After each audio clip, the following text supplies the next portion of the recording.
Hello again, this is Elizabeth. So I realized I was focusing a lot on Margaret and Mongoose, and I wanted to actually look at the messengers themselves and their obsession with youth. So you've got Gabrielle slash Hanzaku, who is the Japanese World War II war vet.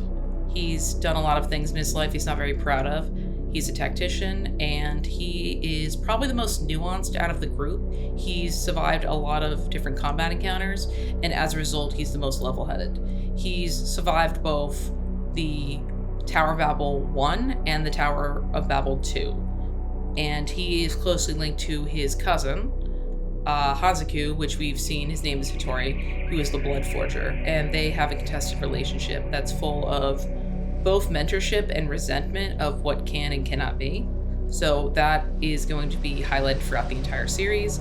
You've got Rue, and Rue is based on the Swamp Fox from the American Civil War and the American, French, and American War. So before the American Revolution occurred, there was a tension between the Western frontier and the east part of the United States, and whether annexing and moving through those different locations through the systematic genocide of the Native Americans was justified. So there was tension there, and then it erupted into us trying to remove ourselves from Britain's control in order to pursue that route. So Rue is from that very contested period, and he represents the instability and the weird tension between Puritan values and the weird belief that you can rebuild yourself but also find redemption in this new world. So Rue is a very complex creature, but I don't want to spoil too much about him. Then we have Thanos and Eros. They are two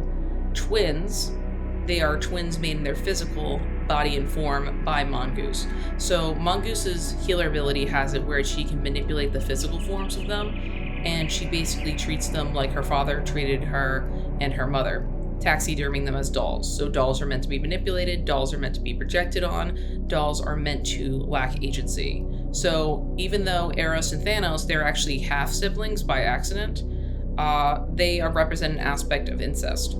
And as a result, she thought it would be funny or cute to have them be a matching set, which is extremely cruel to do to anyone, let alone to people who didn't realize they were blood related. Then you have Edwin. He is going to be our mage character who's lost sense of himself and his identity.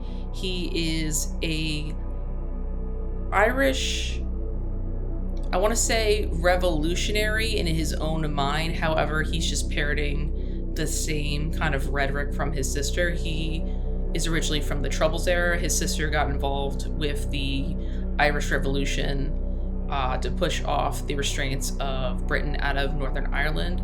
However, he was a child at the time, so he was caught into the both insanity and instability of being a young growing adult during that time period. So he is incredibly warped and disconnected from his heritage. He's going to show up a lot more during the Blue Thread arc. Thanos, and Eros are going to show up a lot more during the Blue Thread arc.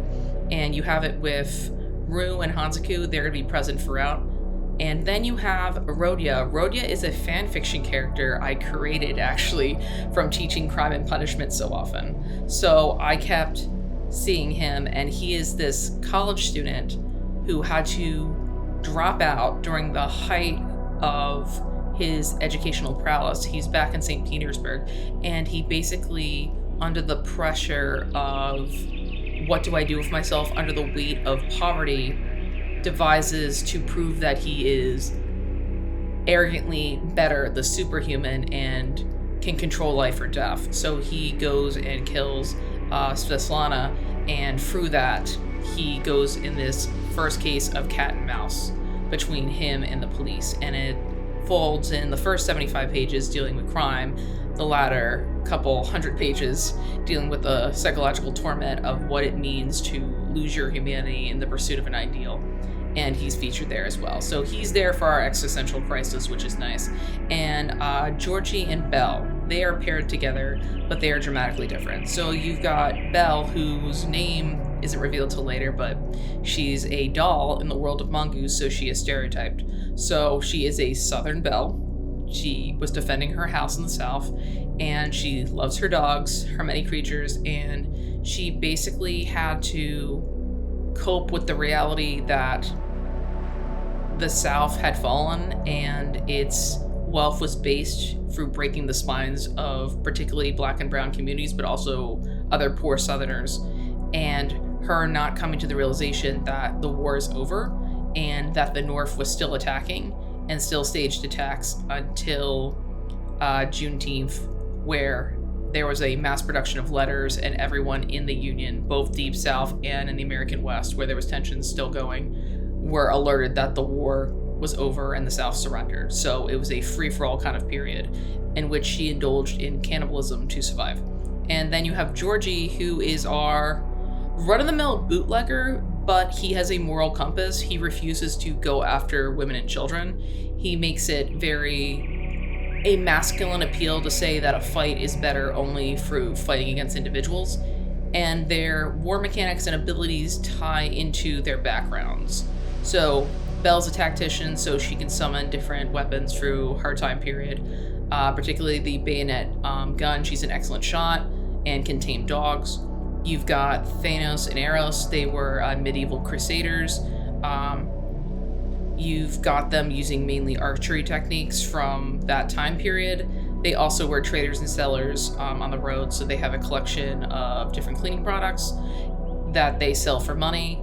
You have an interesting case with Thanos' body. He was actually left behind to die because he actually suffers from epilepsy due to the amount of inbreeding for the family. So he has it where he's treated as severely weak. In reality, he's using his mind to outmaneuver people, and he's always been underestimated. So he's very, very protective of Eros, who doesn't realize this is half-sister until halfway through, and that's why they go to the Crusades in an attempt to purge their soul of their perceived sin, but it was really the father's fault for not really alerting them of the situation. And then you've got Hansaku dealing with the guilt of his war crimes that were committed in China during the imperial period in Japan, but him also coming to peace with he could have done more, and the guilt that he felt that he helped enable the violence that took place, particularly in Nanking. So you have all these characters: Gabriel / Hansaku, Rue, Thanos, Eros, Edwin, Rhodia, Georgie, Belle, and Margaret. And all of them are people who are extremely broken. They don't know how to cope, and because they never lived, they didn't live well, they don't know how to die well. So as a result, they're all lashing against this world. So in order to stack time and avoid the third world at all costs, they are committing horrific acts where they're locking people in. It's very similar to Agatha Christie's And Then There Were None. They gather up people with extreme vices or erratic behavior and they trigger them, so that way they start attacking each other. They stockpile weapons in order to entice them. They use memories to cause hallucinations, and they basically are spamming it so that way they can stack the extra sins upon their lives. So Mongoose wants to stay young forever. She's a 12-year-old. Most of the cast are around 19 and 25 until escaping the games. So they survive the first set of games, which I'm not going to do a full display until the third book, but we see the aftermath of the Tower of Babel 1 game. And the second Tower of Babel games happens in book 1, which you guys will see. Then we see Raphael Huntori. He's very pivotal in that role. And you're going to see Esperanza's role in the first Tower of Babel games as well. So the healers realize the monstrous weight they carry through controlling other people's consciousness, having it where they are able to take information and use it to their advantage. And it becomes an issue, right? Same thing with theology and theocracy. If you have the power and infinite knowledge of the world, do you use it to abuse others, or do you use it to interconnect people throughout time? And a lot of people who are human cannot be trusted with that extreme amount of knowledge. As a result, they lash out and start cannibalizing themselves, both physically and psychologically in these ways. So as a result, Miriam, Eagle, and the rest of the Thea Tapestry Alliance assemble together to stop this, so that way, one, people aren't getting hurt and you don't have all of these refugees flooding the Blue Domain, and two, you don't have this behavior enabled or tolerated, in which the healers are lashing out and using their ability granted by God based on their inheritance in the first world to basically become cruel fascist dictators in this world. No amount of suffering is justified in lashing out and hurting the new generation of people. So those are the main core concepts there with the villains, our death games, stacking times, avoiding the third world. And another thing I want to tie into is our obsession with eternal youth. I think it's very silly and frankly quite weird, both in anime and books, to have the central characters have absolution and self-actualization when they're 17 or 18. Maybe if we're feeling a little dicey, we get occasionally a 25-year-old thrown in there. I feel like your frontal lobe, where it controls your central memory and concept of self, isn't really fully formed until you're 25. So it's not the end, it's the beginning. And a lot of these heroes, they're 16 and 17 and they're off on an adventure and they meet the love of their lives in a love triangle and they do all these things. No, you're still a child. You don't have any sense of self. You don't have any sense of identity. You are in your formative years that do dictate and build the foundation of who you are, but you are not fully fleshed out and formed.